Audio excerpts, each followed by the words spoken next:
Bonjour à tous. Non, non, c'est pas les gens. Monsieur le Président pour ce retard.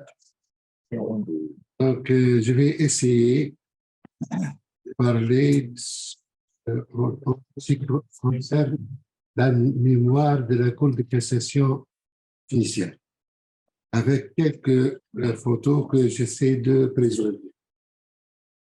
Je disais avant tout que avant 1881, avant le protectorat, le système judiciaire qui existait en Tunisie n'était pas unifié du tout. La Tunisie précoloniale avait d'abord une justice confessionnelle qui appliquait la législation de l'islam et le rite auquel se rattachaient les plaideurs. Il n'y avait pas une justice, mais des justices, aussi bien pour la Tunisie précoloniale que pour la Tunisie coloniale. Ce schéma reflétait un état des lieux caractérisé par la présence de la justice fragmentée, loin d'être unifiée. Quelques auteurs disent que tout ce qui détenait une parcelle d'autorité rendait la justice. Donc, c'est dans ce contexte qu'il faut chercher le chemin parcouru pour que la cassation, selon la conception actuelle, a vu le jour. Il faut attendre l'année 1861 et le pacte fondamental de la Constitution tunisienne du 26 avril 1861 pour que l'organisation judiciaire de la Tunisie va connaître une juridiction suprême. Donc, la première étape, c'est 1861, c'est la Constitution de 1861 où on parle d'une juridiction suprême. C'est la Cour suprême. À ce moment, le BE a cédé une bonne partie de ses pouvoirs, essentiellement l'exercice des pouvoirs judiciaires, à une chambre appelée Conseil suprême. Le Conseil suprême avait un rôle essentiel. Il définit sa compétence est définie par l'article 60 de la Constitution, c'est-à-dire le Conseil suprême est le gardien du pacte fondamental de 1861 et des lois et le défendeur des droits des habitants. En cas de recours, le Conseil suprême choisira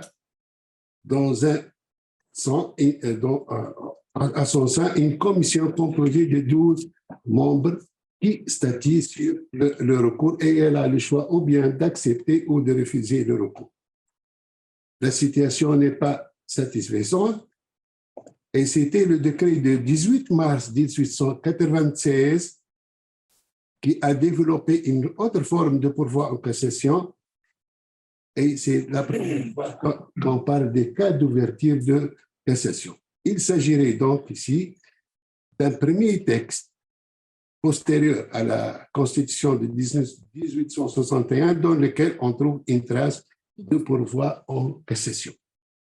Les cas d'ouverture qui sont prévus rappellent certes le pourvoi en cassation, mais il ne s'agit que là d'une apparence. Elle n'était rien d'autre qu'une manifestation du pouvoir d'IBE de contrôler les décisions de justice en tant que chef de la communauté. La troisième étape, c'était en 1910.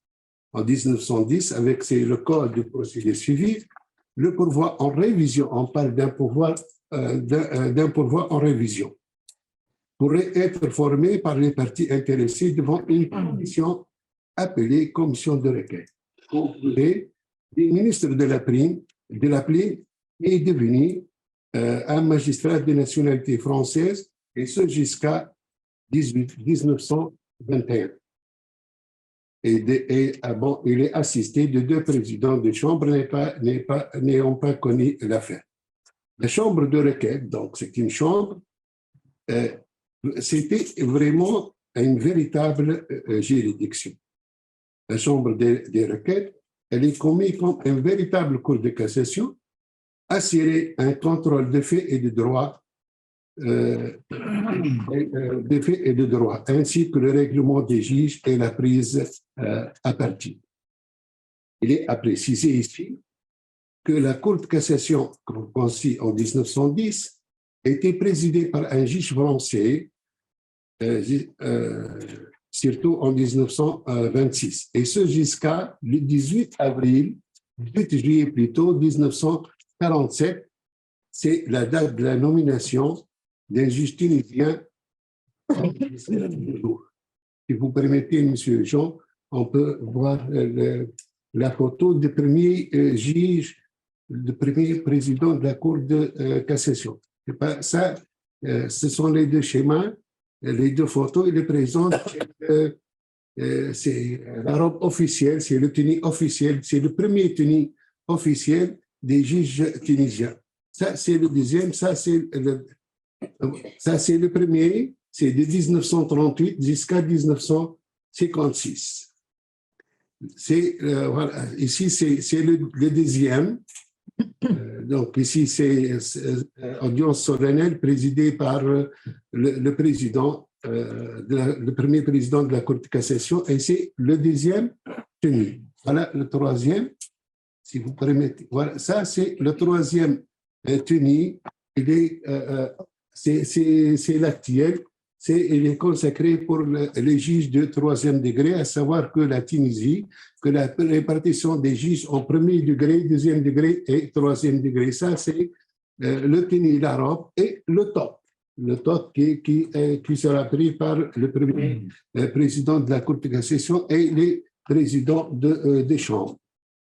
Donc, je disais que jusqu'à 18 juillet 1947, et la nomination des premiers présidents. Voilà, si vous permettez, voilà. Un autre, après.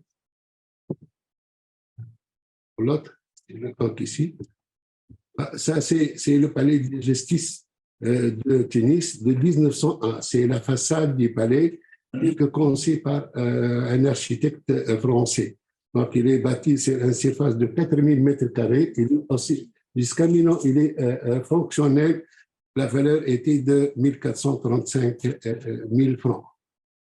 Voilà, monsieur, si vous permettez, c'est Jean.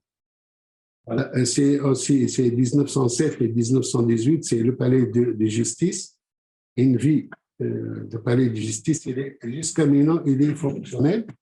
Voilà, l'autre, monsieur, si vous permettez. Voilà, ici, c'est le premier président de la Cour de cassation, c'est depuis 1947. Donc, il a été remplacé en 1954. Donc, c'est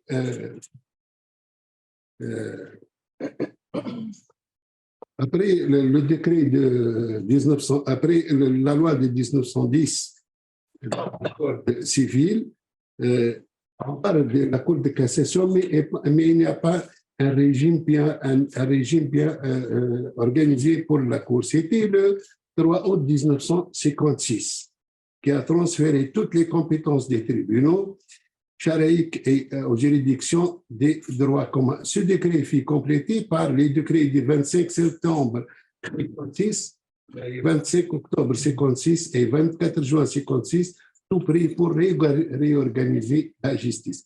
Donc, le législateur de 1956, il a modifié l'intitulé, ce n'est plus une chambre de requête, il parle expressément, c'est la Cour de cassation.